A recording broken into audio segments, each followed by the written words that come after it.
I get into the publishing part because we talk about finances too. People have so many ideas. Let's say take us through what it took you to publish. This is not easy. You can't just wake up and say, I want a book and bada bing, bada boom. You got to have some type of finances straight. So is there certain things you have to do before? Did you have to talk to a mentor, accountant? What was the process like to get this started? Just in case there's somebody out here that I want to write a book. My boy's over there listening to us literally on the YouTube, and he's tuned in. He wants to hear it live and direct. He's like, yo, I want to know what the process is like. So take us through that. So first, anybody who comes to me as a client, I know there's people in the comments and people in the building who know that is, first thing I always ask you, are you angry? If you're angry and you want to write a book, when you're unangry, contact me. I find that especially when it's biographies and people are angry, they say things and then they want to take it back. And then taking it back is usually, it's going to end up costing you $500 to probably $2,000 to take back half the things that you just said. So it's calm down. Are you relaxed? Yes. Is it something that you're passionate about, or are you doing it for fame or money? If you're doing it for that, I will not take on the project. I can refer you to someone who will, but definitely I won't, because I don't waste time. So the way we process our book is we don't physically, if you have it written on your paper or you have it in your laptop, that's fine. The process that we take is we hook you up with a ghostwriter. You pick your hours. So let's say E-Boom that you're free Tuesdays, Wednesdays, Thursdays. Then you pick your hours, either it's 1 hour or 2 hour. Once we do that, then I come to you and I'll email you or text you and be like, okay, pick your character names. Especially if it's a biography, you want to change the name. Point blank period, do not keep the people's names. They will come after you. Which camera is it? They will come after you. You heard it here first. Change the names, and then so you have Jack, and his name is Jack, and you want to change him to Joan. Write it out so that when you're with the ghostwriter, afterwards it will take less time in editing. So we already knew it ahead of time. Is we see Jack, but we don't change it to Joan. Pick your dedication. Most people pick their dedications to their book, if they have children, to their children or their families or their community. Next, you would have to pick the colors of what you want your book to look like, because then after you do your ghostwriting, so my ghostwriting started off 3 days a week, and then it went down to 2 days a week, because we find that writing takes longer, speaking is faster. So when you're speaking to the ghostwriter, there's actually a machine that's recording you. So I have a weird accent. I don't know where it came from, and I speak fast. So your sessions are recorded, and then you have a choice at that point to either you want all of your book or half. So between 1 to 6 and then 6 to 12. In that process, whatever you said in that conversation, you have an opportunity now to take it back. I said Jack is a jackass. I don't want that there anymore. Or if you mumbled, we can take that out. Or we can add something in at this point. Then it is turned into your manuscript, which is your book on paper. You have to read it. Because even though you told the ghostwriter, take it out, you might be saying, you know what? I want a book 2.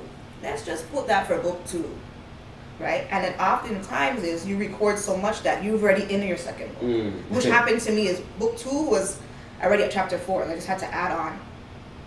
At that point now it goes to an editor.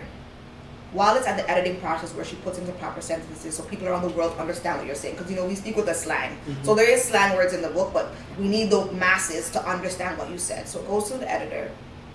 At that point now we're also working on your book cover. So you're with the illustration team, and then you're writing your synopsis, which is the back of the book. So the back of the book tells you what the book is about.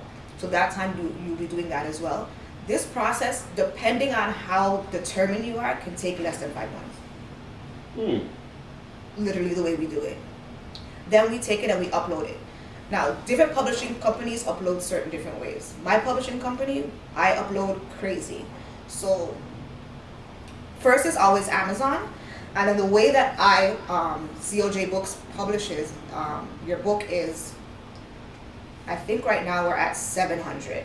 So there's 700 bookstores and book companies that we're signed on to that will pick up your book. It's not guaranteed it will happen, but there's a strong possibility. That's how much this book is in Walmart and this book isn't yet. Maybe tomorrow after they see this. That's fine. Yeah. So we have Barnes and Nobles, we have Chapters, we have obviously Amazon, and then many bookstores. Like if you Google, my book this week ended up in South Africa. I don't know the bookstore. Jeez. But I just put them up. International, start local, go global. So now my book is in this, because of this morning, is in 22 bookstores around the world. So that's how we at me and my co-publishing, which is Daughter of the King Publishing. She's also from the Jane, but she moved to Atlanta. Her old neighbor was Tyler Perry. Yes, Farrah, we know. She no longer lives there, as we see. But she's a great asset to what we both do. So not because you're published, Ebone or Max, I'm still gonna be on your ass, because that's just when the hard part comes in, is the marketing part of it. So marketing is, yes, you can do ads and stuff, but you have to be out in the streets, out in the city, out in places, building a book community. And that was kind of hard for me because I'm used to my own community, right? So it was like, okay, me stepping out and walking to a room with people who've been doing this for 30 years, and that's just me, my little book, and then people are so intrigued that, wait, you did this? I'm like, okay, so if they want this, literally year to date, I released 2. So it can happen quickly, and it can, but just take your time. Not because I did it in 5 months means that you're gonna do yours in 5 months. I had somebody the other day who did their book in 2 months, but they were prepared and they were ready. Everybody's right. So different. everybody's process is different, but it can happen, and your book can get picked up by somebody big. And like as you see right now, is both of these books are in Vanier, which is the Women's Correctional Center, and both of these books are in South Detention. That's in the city. Both of these books are in Westview Library, that's my home school, and in Brookview Library, which is my home school.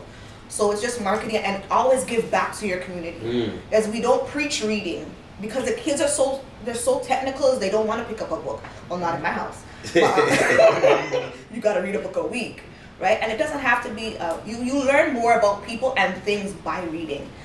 Just like Joseph's book or Jay's book, Joseph is part of the Bloods, and he gave a different perspective of it. So it's not just about gangbanging. Like, we know that I was part of Cryptic. That's the crime that I'm committed of, me being part of a gang. Technically, I wasn't part of the gang, but I'm associate. So I was guilty by association. So that's the charge that I carry, or that you can Google. But me putting it into words, they're like, okay, but you're not what you were. So I always tell people, if your story can change somebody else. So you holding in your story, you're really hurting the world. We need your stuff on paper. Leave the world a better place than you found it.